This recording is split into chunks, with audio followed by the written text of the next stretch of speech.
नमस्कार, मी ऋतिका. आज निघायचे आहे गावाला, तर बॅग पॅक करायला घेतली. बॅग भरताना कळत नव्हतं काय घेऊ आणि काय ठेवू. थोडंसं रिलॅक्स झाले आणि बॅग पॅक केली. जेवण वगैरे करून सगळं आवरून आम्ही बस स्टॉपला जाऊन थांबलो. गाडी 11ला येणार होती, त्यानुसार आम्ही स्टॉपला जाऊन थांबलो होतो. गाडी आली आणि गाडीमध्ये बसलो.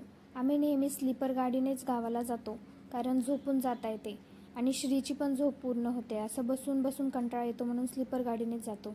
श्रीची मस्ती चालू झाली होती आणि ती काही झोपत नव्हती. तिला झोपी लावलं, मी पण झोपले आणि नंतर डायरेक्ट सकाळी उठलो. तेव्हा आम्ही बीडमध्ये पोचलो होतो. बीडमध्ये सकाळचं दृश्य किती छान दिसतंय ना. शिवाजी महाराजांचं सकाळी सकाळी दर्शन झालं. मी खूप दिवसांनी इथे आले होते. माझं हायर एज्युकेशन बीडमध्येच झालं आहे आणि खूप दिवसांनी बीडला येऊन खूप छान वाटत होतं. वडवणीला पोहोचायला आम्हाला अजून 1 तास बाकी होता. खूप दमल्यामुळे नंतर काही व्हिडिओ घेतला नाही. बाय.